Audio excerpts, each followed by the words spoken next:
Hello and Assalamualaikum. This video is to present about our case study at Tamarind Square. Our group member is Amirul Irfan, Muhammad Shukri, Muhammad Hayat Azizi, and me, Muhammad Zarfan, and Putra Nur Irfan. Okay, for the introduction, the Tamarind Square is a commercial development that intend to promote a tropical retail and office experience. It was located at Cyberjaya. It has arranged in 8-figure courtyard with a ring court road circulating the development.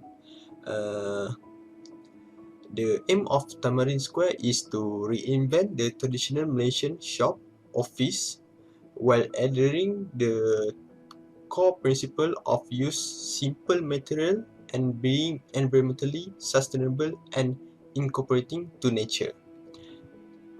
And then the unit has an advantage of double frontage that has lush greenery and many semi-covered pocket space that to encourage the public interaction where everywhere to promoting the community integration. Okay, we are going on to location and climate. Tamarind Square is a mixed-use development with a theme of reviving the old sense of neighborhood, where interaction between individuals and communities foster a strong bond between generations. It is located at Cyberjaya. It is a Malaysia's information technology hub on a 14.5-acre site adjacent to a multimedia university, MMU. Tamarind Square's location is located in Cyberjaya, Malaysian Information Technology Hub, which near with all the landmarks nearby, and it is quite a strategic location. Tamarind Square location is quite advantageous due to its proximity to the LRT and also to the main road that connects to the site. Two nearby landmarks such as Cyber Park, Multimedia University, ELC International School, Putrajaya Central, and Lim Kok Wing University. For the climate response, Malaysia is a home to Tamarind Square. As a result, it has a rainy and hot season on a yearly basis. The Malaysian Meteorological Department's MMD 2017 research publication number 2 states that the average annual rainfall in Peninsular Malaysia is 2,420 millimeters. In a response to the statement above, Tamarind Square's design mimics to the pitch roof design of the traditional shop lot, which allows rain to easily fall toward the drainage system. It utilizes a pitch roof to facilitate the rainwater drainage into the drainage system and to benefit indoor air circulation by allowing air to circulate within the building.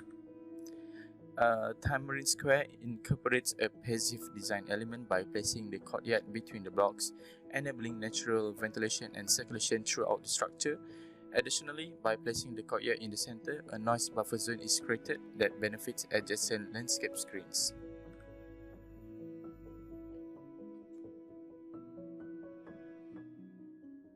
Moving on to the building description and planning.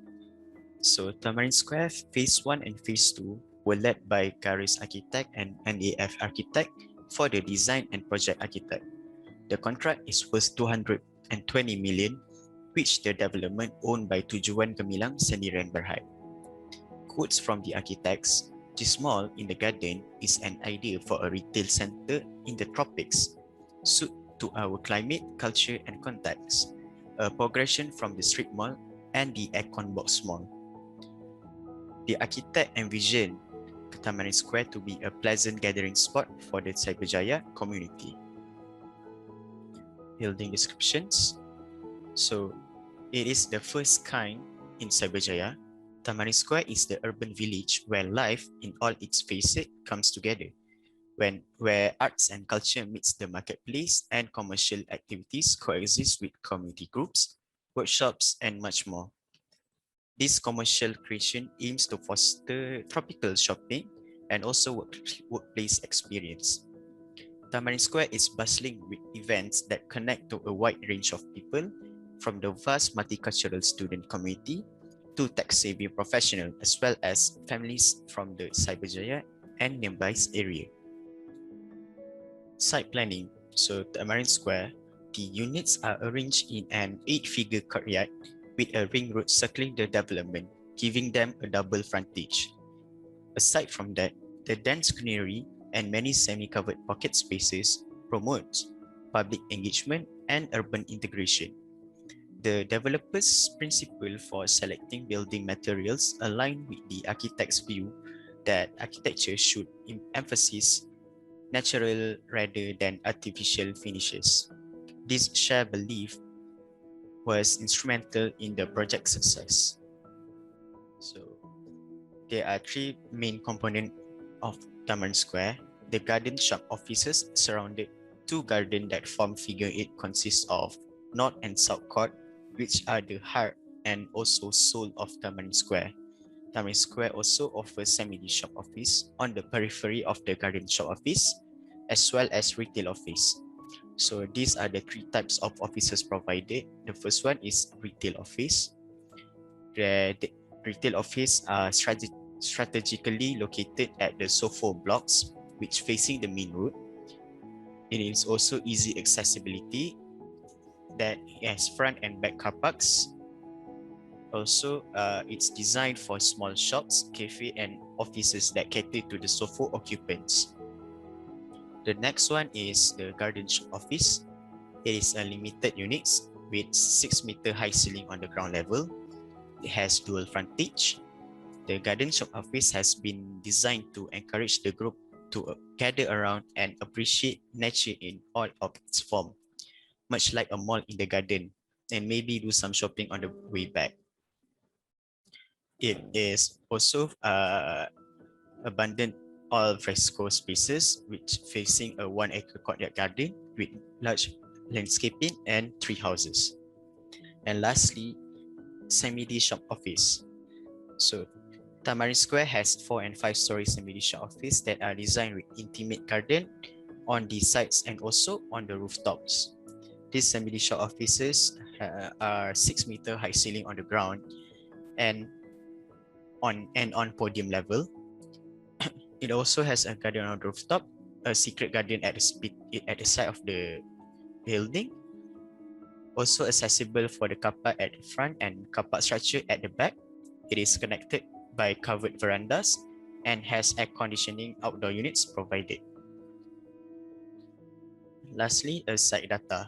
So Tamarind Square is located in Cyberjaya, which a dense catchment area. There are over 450,000 potential consumers within 15 minutes driving radius. This population is within the age group of 18 to 40. 65% of the population in Cyberjaya are made out of students, professionals in the IT industry, and also civil servants. The table shows the nearby school, university, and colleges within Cyberjaya. Now, we are moving on to the building features of the Tamarind Square. First is the open space courtyard, where this space located in the middle of the Tamarind Square, and this space acts as a prominent attraction for the building. According to Sheng Ti, in 2019, this building intentionally built to provide a socializing center for the Cyberjaya community. Thus, it promoting so much building programs which could enhance the sense of place and increase the human activity there. Plus, Yang Ji in 2019 in his research has stated that the open space in metropolitan areas are widening the cultural ideals demonstration and also revitalizing environment of an urban setting. Yes, we are currently at the most remarkable feature in Tamarind Square, the hanging garden. These vertical granaries were made to bring the sensation and also get an illusion of a hanging garden whereby a bunch of greeneries were planted at each of the building levels and the shopping center as well as the roof of the Tamarind Square. On the other hand, these vertical greeneries are also seems appealing for the users and visitors on appreciating the natural beauty in the urban context. The third feature is the forest playground. This place is also a popular name of a pet island in Tamarind Square, whereby the children and youngsters are feeding the animals and playing around within the space. Eugene, in 2019, has mentioned in her writing that the current trends of urbanization and capitalist spatial design are lessening the children's play space and opportunities, and therefore this forest playground in the Tamarind Square are provided to break through the statement of not serving youngsters and children who are also the visitors and users of this building. Besides, most of the building users will enjoy their meal of an alfresco lunch and other serving next to the prominent features of view of the greenery, which is really appealing and well pleasing to the eye. We are moving to the one of voted place as the favorite features at Tamarind Square building, the Screen Center Court. The Center Court hosts the flea market, exhibition center, performance space, and other activities. The Cyberjaya community and the students from the surrounding university shall be enjoying the outdoor activities promoted, as the Center Court is a suitable place to gather the community. Now we are discussing on the building system. But first, let's discuss on the active fire system. The fire hydrant. According to Uniform Building Bylaw 225, every building shall be served at least by a single fire hydrant located not more than 91.5 meters from the nearest point of the fire brigade access. The fire hydrant provided at Tamarind Square, as the building builds on 14.5 acres, which equals to 58,679.42 meter square, and therefore 2 fire hydrants needed corresponding to UBBL fire regulation requirements of a building. We also have the fire sprinkler valves of the active fire system. In new research in 2019, the Uniform Building Bylaw 228 stated that sprinklers shall be located in a safe and enclosed position on the exterior wall and shall be readily accessible to the fire authority.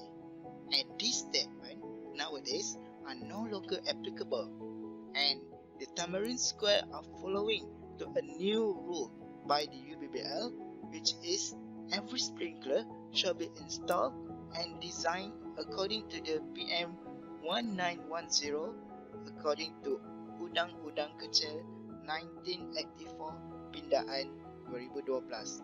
This statement has updated by our LAM, Lembaga Arkitek Malaysia, and in this picture we can see the sprinkler valves installed inside one shop at Tamarind Square at the open ceiling.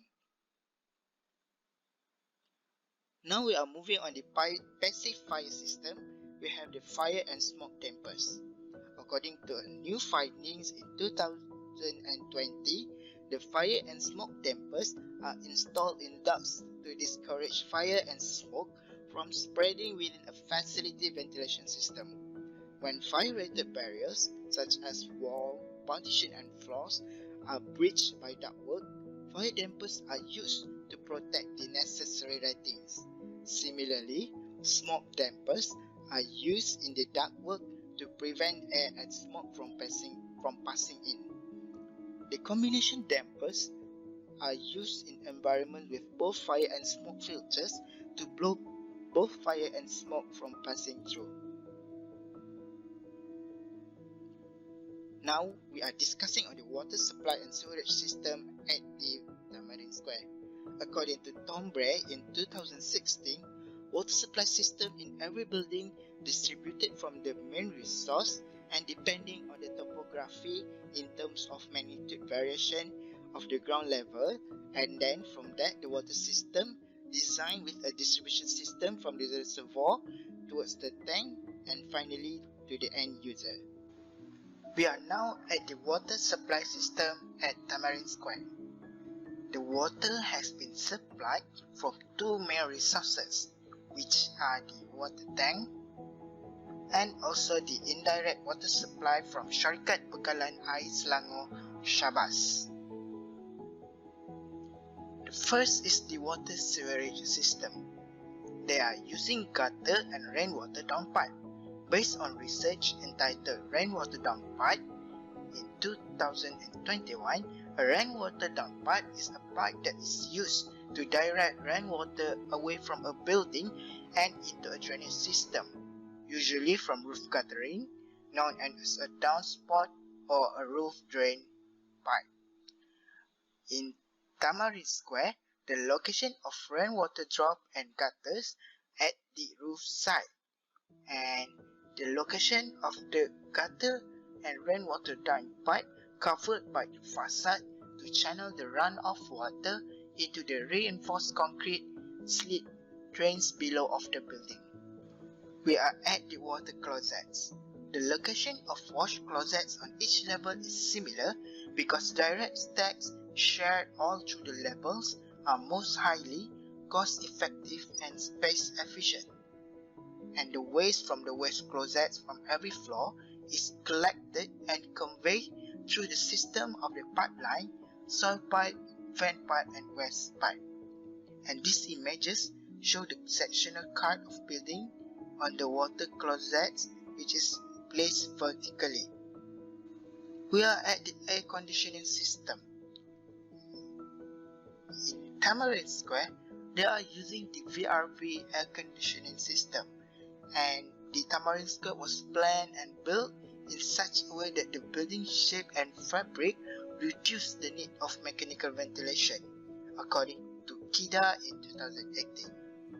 She also stated that the M&E engineer mounted ventilating or cooling system in Tamarind Square are energy efficient and also can be managed to achieve maximum energy efficiency. And also the Tamarind Square equipped with a centralized VRV air conditioning system, which could support the multiple split type of air conditioners inside of the building. And these images are showing us the location of the VRV air conditioning system, the outdoor unit. Right now, moving on to the building performance analysis of Tamarind Square. Building performance measurement is a critical enabler for designing, constructing, and operating buildings that address the needs of a diverse set of stakeholders. The performance of the building construction process as well as the aesthetic performance can be studied from various perspectives. For Tamarind Square, only the double volume created on the second floor level and roof garden level, the daylighting factor analysis indicates that this garden shop office unit has tolerable and reasonable daylight factor with an average of 4.6% between the 3 months study. Vertical louvers tend to reduce the amount of heat consumed by the building facade while still filtering the direct sunlight that enters through the big windows. Trees and other types of vegetation have a natural cooling effect that is helpful. The daylighting factor describes how much light a room receives during the day. Despite the height overhang, the coupled volume of the garden shop office unit make ample sunshine to enter the house. This approach helps the building to achieve a cooler temperature in the center part of the room, as well as occupant thermal comfort. The use of vegetation, especially large trees and vertical gardens around the building, also helps to filter unnecessary heat and sunlight from entering the structure. The vertical louvers which are mounted on the building's backside, serve a heat and sunlight filter as well as a cover for SEWERAGE room which is visible to the inhabitant. Okay, for the conclusion, as I can conclude, the Tamarind Square is one of the examples of the building that must be followed by the others and can bring inspiration to others that to bring a new style of design that lush greenery and many semi-covered pocket space to encourage the public interaction everywhere to promote the community integration. The design principles of the building material selection with the idea that architecture should emphasize natural rather than artificial building finishes. The material selection can bring the impact of beautiful landscape plant that improve the experience and bring a new style into the Tamarind Square. So the new style of the commercial activities coexist with community groups, workshop and much more that integrate with greenery that will bring impact of the good building systems in Tamarind Square. So that's all from our group. Thank you for watching the video.